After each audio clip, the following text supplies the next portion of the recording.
All right, guys, somebody asked me if I would give my thoughts on video about what I think about the attempted assassination on President Trump. Let me give you some background on me before I go into this and tell you a little bit of stuff that I've never really talked about on here. There's a few different hats that I wear, and one of them is I have my Department of Homeland Security credentials. And I no longer do anything with the Department of Homeland Security,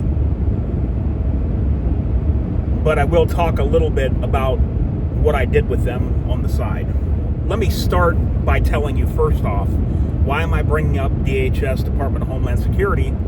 Because as of the year 2003, the Secret Service went from under the purview of the Treasury Department to under the umbrella of DHS, Department of Homeland Security. The reason the Secret Service was under the Treasury Department is because when they were originally formed, they were made to counter and to investigate and find counterfeiters. And they still do that to this day. That's part of their job. But that's originally what they were doing way back in the day. Was they were one of their main roles was to track counterfeiting and to find them and arrest them, because it's very important that an economy doesn't get flooded with counterfeit money. It can ruin an economy. So as of 2003, the Secret Service moved to being under the jurisdiction of DHS. I did not have anything to do with Secret Service, of course. What I did was something that dealt with airplanes. I wasn't TSA, I didn't deal with passengers, and I did not ride on airplanes. But we'll just say that what I did had something important to do with the safety of airplanes. So I do have some background under the umbrella company that the Secret Service works under. And like I said, I am credentialed with the DHS. Although I no longer do anything for them. That was just on the side. How that happened to be is a former job of mine. There was occasions that I dealt with the FBI, and it would always be a supervisor and two other guys that I would deal with when I dealt with them. There were few and far between of them that were gun guys, but there was one that was really a pretty big gun guy. Liked guns, was into them, talked about them. These other guys really couldn't care less. It's just a tool that they use for work. Just like if you're a carpenter, a tape measure is what you use for work. These other guys didn't have no interest in guns. And that's the way a lot of people are. That's why you don't want to necessarily write off saying, oh, they're an expert. Oh, they're FBI. They're this, they're that. They're a sergeant at the police department. Doesn't mean they're an expert on guns. Some of these guys aren't even into guns. They just carry them because it's part of the job. But I say all that to say this. The one guy that always talked to me about guns, and you know, it was apparent when I would meet up with people like this and see and be around these people that the subject of guns would come up right with me.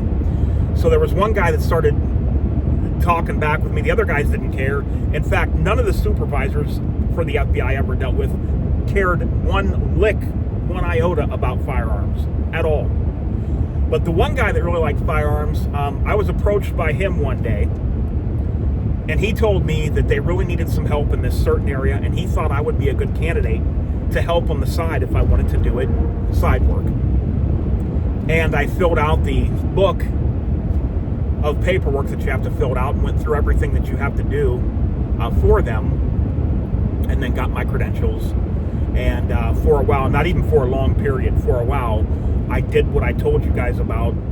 I had to deal with airplanes. Let's get into the meat of this now.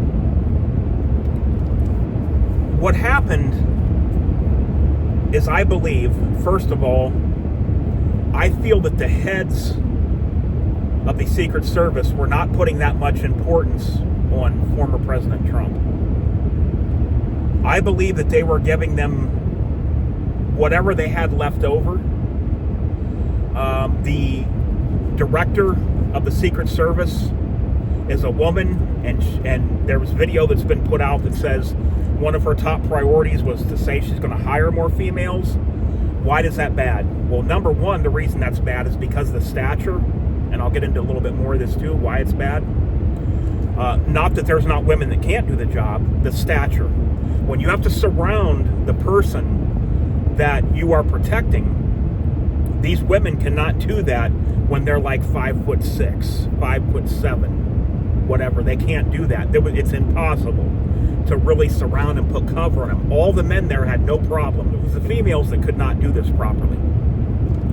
Secondly, I seen one of the Secret Service agents, she couldn't even holster her firearm. She was trying and trying, then had to let her jacket swing back forward, and then had to wait for a second and then get a second attempt. From what I seen with the females, the one with the long ponytail and the one that couldn't holster the firearm, it was like panic had set in. Their heads were just twisting back and forth. I don't know. Maybe they're new. Maybe they don't have experience. But I have never seen any of the male. I'm just being honest. I've never seen any of the male Secret Service act this way when things like this happen. One of the female Secret Service agents was ducking down by the stage. I think they were cutting as low as they possibly could with giving former President Trump, security that he needed. He asked for more and was turned down. He wanted more snipers. He was turned down. Now, this stuff is a lot of money for the government to pay out. It is a lot of money. But when it comes to other things, they have no problem dishing out all that money. The biggest failure was outside the magnetometers. This is where the Secret Service considered out of their purview, pretty much. And this is where the local police were, where the building was, where the attempted assassin was at. Now, where I see the biggest failure was when the Trump supporters were better than the security and the police there by calling out that there was a man with a gun on the roof. They saw it before other people did. I don't get this. There's things you can use like drones. Even if you can't get on a building, there's drones you can use. And keep in mind, on that hot day, that roof would have been probably over 100 degrees, a steel roof like that. So whoever was up there, the guy that was up there to attempt to assassinate him was not comfortable. That roof would have been baking hot in the heat of that day and at that time of the day. Now, the people on the ground were the first to see this and were calling it out and telling everybody, and we need to, we need something, we need help. There was a woman that was almost like screaming. And the attempted assassin, I'm not going to say his name, he was up there and he could hear him, and he's just still crawling on the roof. One police officer did get up there. The guy turned the rifle toward him and he backed away. I guess I can understand that. He wasn't in the right position maybe to fire upon him. But what needed to happen was there was a big communication breakdown. But when the police officer went up there and saw him on the roof and the rifle turned toward him and the police officer ducked, there should have been immediate radio transmission, and they should have pulled former President Trump immediately from the stage while surrounding him. That right there is probably the biggest failure of the whole thing. Number two, I don't believe that the police that were there on scene were adequately trained for this type of duty. I think that Trump should have hired his own security team and handpicked them and had them over there. But like I said, they were outside of the magnetometer area, which is what they consider not in their purview. Now, they did have snipers that were pointed over that way. And for those of you that don't know, the sniper that shot the would-be assassin was not anyone that you see on camera. It was not the guy on the peak of the roof. When that guy's gun moved, when that sniper on the roof, counter sniper on the roof, when his gun moved and he ducked, he thought they were getting fired on from the would-be assassin. The actual shot that killed the would-be assassin came from a second story of a building right adjacent to where you see the counter sniper in the video. You never see, and it's never been on video, the actual sniper that killed him. He was using an MK-12 300 Winchester Magnum is what he was using. It vaporized somebody. And at 300 yards, it keeps a nice flat trajectory without having to do a holdover. 300 Winchester Magnum, the MK-12. was what was used. Now this, for those of you that don't know, is what the attempted assassin had.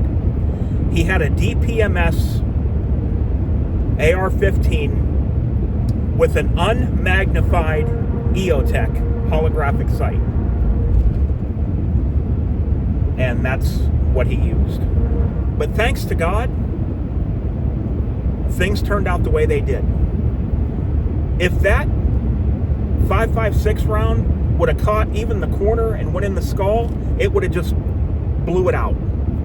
It would have blew it out. It would have been beyond repair. Because the ear is thin, it was a through and through hole. That round is very lethal when it goes into tissue and it starts to do all of what it's supposed to do. But if it would have went into the skull anywhere, it would have blew it out the back or the other side, even if it would have been in the edge and out the back edge, even this much, it would have blew it out. That was where divine intervention came into play, I believe. I don't know what you believe, but this is what I believe. And I'm not trying to make this video political.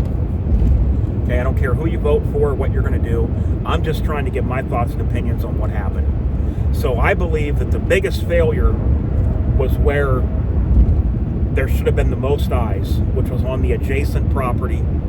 There's also a water tower near there that somebody could have been upon. This also happens when people get lax.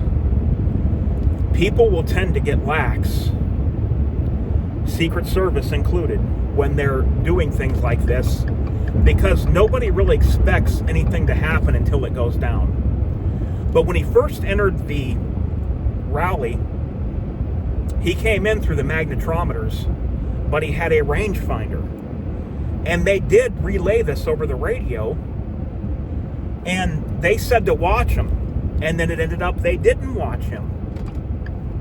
That was a failure right there. So all in all, guys, it was a big mixture of things going wrong, and luckily one thing went right, was that he missed. They're saying that it was, I read the report from Trump's doctor, 1/4 of an inch was all that stood between that. I mean, my ear is pretty close to my head. You can see because my hair is short. It wouldn't take much to hit the skull, and once you hit the skull, it's over. It could go right through my ear, but once you hit the skull, it's over. There's my thoughts, guys. Where the most eyes should have been on the buildings that were 450 feet away on the adjacent property, that is where the security was the most lax. Even if they could have put up a drone, you could have had somebody remotely from another area watching a drone with radio communication, radio comms, to call directly over to the Secret Service and say, the first thing you want to do in this situation is pull him off of the platform. That's the first thing you would do. And unfortunately, this guy, this 20-year-old punk, little skinny punk, got off 8 rounds.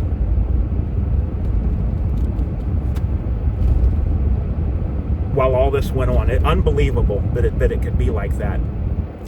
That's why you can't ever be lax in these things. But that's my opinion, guys. I'm not really putting the blame on any one certain group or entity, but they should have known to at least have a drone in the air over there. That would have been the least they could have done, and the easiest thing to do would have been to have a drone up in the air. And they would have had a 360 visual on that whole area. The only good other part to come out of this will be that from here on out, you can believe that security will be on point as much as they can be. And they will look over every detail, and I believe that this will help for strong security from here on out. But I'm hoping he hires some private guys to go in and do this and help him out. So that's all I got for now, guys. Until next time, I'll talk to you later. This is DOF.